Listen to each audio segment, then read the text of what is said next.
మనం ఎవరి దగ్గరైనా ప్రాబ్లమ్స్ చెప్పుకోవాలి అనుకున్నప్పుడు కొన్ని మనకి అరే నేను చెప్పుకుంటే వీళ్ళు ఏమన్నా ఫీల్ అవుతారేమో, వీళ్ళు ఏదైనా అనుకుంటారేమో, రివర్స్లో నన్ను ఏమైనా తిడతారేమో అనుకొని ప్రాబ్లమ్స్ని వాళ్ళ మనసులోనే ఉంచుకొని చాలా ప్రెషర్ ఫీల్ అయ్యే వాళ్ళు చాలామంది ఉంటారు.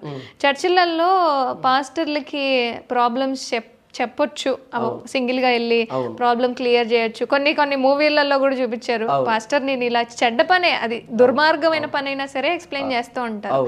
అట్లా ఉంటుందా అండి? అట్లా ఉండేది ఆర్సీఎంలో ఉంటుంది. ఆర్సీఎం రోమన్ క్యాథలిక్ మిషన్లో వీళ్ళు చేసిన పాపాన్ని వెళ్ళి పాస్టర్ చెవిలో చెప్తారు.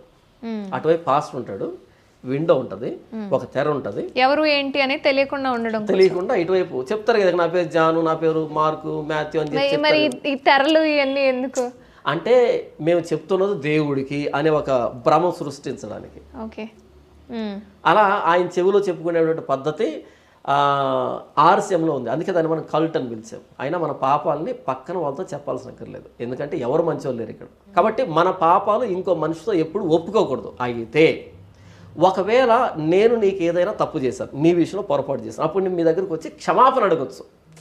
లక్ష్మి ఇలా నేను రూడ్గా బిహేవ్ చేశాను, క్షమించు అని మీ క్షమాపణ వేడొచ్చు. కానీ నా పాపాన్ని మీరు క్షమించేంత స్థితిలో లేరు. పాపాన్ని మీ దగ్గర ఒప్పుకోను, ప్రభు నేను లక్ష్మితో రూడ్గా బిహేవ్ చేశాను, నన్ను క్షమించని ఆయన క్షమాపణ అడుగుతాను. కానీ మిమ్మల్ని క్షమాపణ అడుగుతాను, ఇది పర్సనల్ లెవెల్లో, ఇది అల్టిమేట్ కాదు. దేవునితో ఒప్పుకునేటివి దేవునితో ఒప్పుకోవాలి. నా వల్ల ఎవరికైనా అన్యాయం జరిగినప్పుడు, బ్రదర్ మీకు 10,000 మోసం చేశాను, క్షమించండి బ్రదర్, ఇది వేరు. ఓకే, ఇది వేరు. కానీ పాస్టర్ చెవిలోకి వెళ్ళి పాపాలు చెప్పడం, ఇంత మించిన బుద్ధిహీనత, మూర్ఖత్వం, అజ్ఞానం ఇంకోటి లేదు. అంటే పాస్టర్ అంటే లైక్ ఇప్పుడు యేసుక్రీస్తుకి ఒక నీడ లెక్క, లైక్ ఆయన గురించి చెప్పడం కానీ, ఆయన గురించి ప్రచారం చేయడం కానీ, సో వీళ్ళే ఉండి చెప్తూ ఉంటారు కదా. మరి వాళ్ళ చెవుల్లో చెప్తే లైక్ ఇప్పుడు నేను కంపేర్ చేయట్లేదు కానీ ఇప్పుడు మాకు పూజారులు ఎలా అయితే ఉంటారో ఆ విధంగానే ఇప్పుడు పాస్టర్లు అంటూ ఉంటారు. సో వాళ్ళకి చెప్తే తప్పేంటి అనే థాట్లోనే ఉన్నాను నేను, ఆర్సీఎం థాట్లోనే ఉన్నాను. ఒక వ్యక్తి జీవితం మీద విరక్తి వచ్చిందంట.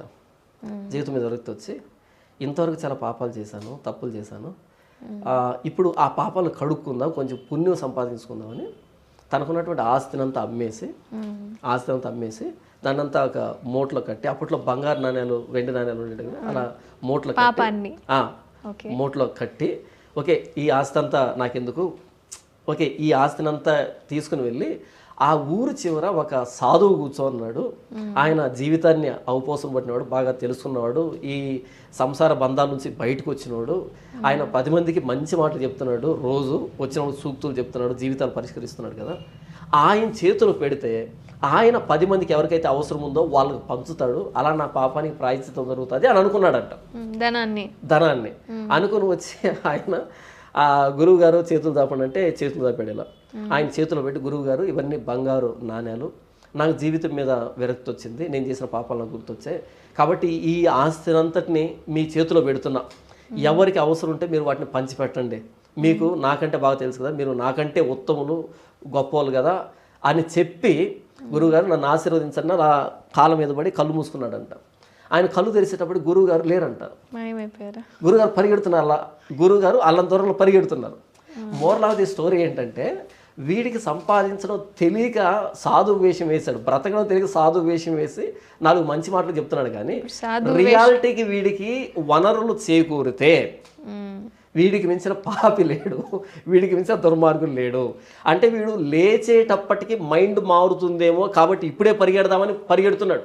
లేచేటప్పటికి ఇప్పుడున్న మైండ్ లేకపోతే మళ్ళీ డబ్బు అడిగితే, కాబట్టి ఈ డబ్బుని పక్కన వాళ్ళకి ఎందుకు ఇవ్వాలి, నా చేతిలో పడింది కదా, వీడు పరిగెడుతున్నాడు.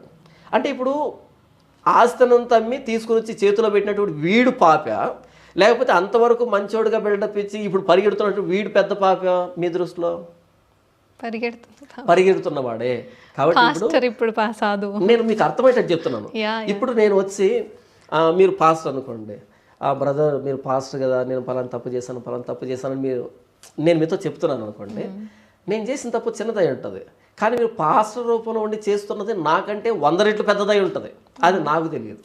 అంతే కదా, ఎందుకంటే ఎంతో మంది ఇక్కడ అవకాశం రావడమే వ్యత్యాసం మీకు నాకు. మీకు అవకాశం లేదు కాబట్టి మీరు మంచోళ్ళుగా ఉన్నారు, నాకు అవకాశం ఉంది కాబట్టి నేను బయటపడ్డాను. మీకు అవకాశం వచ్చినా బయటపడతారు, నాకు అవకాశం వచ్చినా బయటపడతాం. అయితే కొంతమందికి అవకాశాలు రాక మంచోళ్ళుగా మిగిలిపోతారు, కొంతమందికి అవకాశాలు వచ్చి బయటపడతారు. వీళ్ళిద్దరు ఎవరు చెడ్డోళ్ళు ఎవరు మంచోళ్ళు? ఇద్దరు ఇద్దరు చెడ్డోళ్ళే. కాకపోతే వీడికి అవకాశం వచ్చింది, సో బయటపడ్డాడు. వీడికి అవకాశం రాలే, బయటపడలే. అంతెందుకు, మనం అడవిలోకి వెళ్ళి ప్రతి రాయి వెత్తి ప్రతి తుప్పను కలిగి పెట్టి పాములు చంపం. ఎందుకు చంపం? మంచి పాములనా? కాదు, మనకి హాని తలపెట్టలేవు, అవి మనల్ని కాటేయలేదు కాబట్టి, మన ఇంట్లోకి రాలేదు కాబట్టి. వన్స్ మన ఇంట్లో చొరబడ్డాయనుకో అప్పుడు కొట్టి చంపేస్తాం వాటిని, ఎక్కడ మనకి ప్రమాదం కదా. ఇది కరిచిందని చెడ్డ పాము, అది కరవలేదని మంచి పాము అని అంటామా? పాము పామే అయితే అది మన జోలికి రాలే కాబట్టి వదిలిపెట్టేస్తాం. ఇది మన జోలికి వచ్చింది కాబట్టి కొట్టి చంపేస్తాం. ఇక నేనేం చెప్తున్నానంటే, పాము అయినా ఒకనొక దశలో మంచిగా బిహేవ్ చేస్తుందేమో కానీ మనుషులు చేయరు. మనిషి మాత్రం, పాము 2 కప్పలు తినేసింది అనుకోండి, అప్పుడు దాని మూతి దగ్గర పడుకున్నా ఏమంది?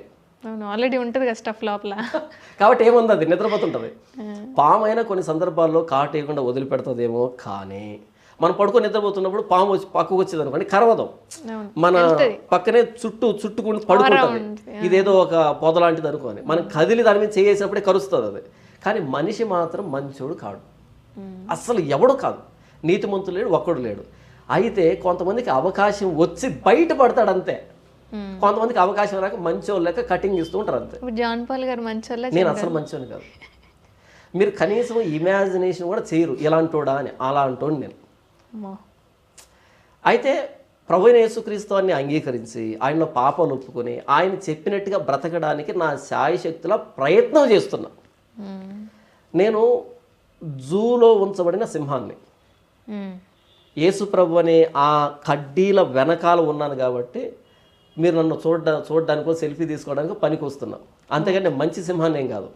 ఒక్కసారి యేసు ప్రభు అని ఈ ఫెన్సింగ్ని, ఈ కంచెను తీసివేశారనుకోండి, నా ఒరిజినల్ క్యారెక్టర్ అంత కిరాతకంగా, అంత దారుణంగా ఉంటుంది. సో మీ మీద ఎవరైతే నెగిటివ్గా ఉన్నారో వాళ్ళందరినీ అంటే చంపుతాను కొడతానని కాదు, వాళ్ళకి మించిన పనికిరాను అని నేను చెప్తున్నా. కాకపోతే యేసు ప్రభు అనే ఫెన్సింగ్ లోపల ఉన్నాను కాబట్టి, యేసు ప్రభు చెప్పినట్టుగా బ్రతకడానికి ప్రయత్నం చేస్తున్నా కాబట్టి ఈరోజు నాతో సమాజానికి ప్రమాదం లేదు, హాని లేదు.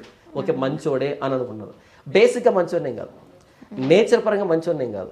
వన్స్ యేసు ప్రభు అనే ఫెన్సింగ్ను తీసివేస్తే అప్పుడు నేనేంటో ప్రపంచానికి తెలుస్తుంది. కాబట్టి నీతిమంతులు లేడు, ఒక్కడు లేడని బైబిల్ చెప్పింది. అందరూ చెడిపోయిన వాళ్ళమే. అందరూ మీరు ఎలా ఆలోచిస్తారో నేను కూడా అలాగే ఆలోచిస్తాను.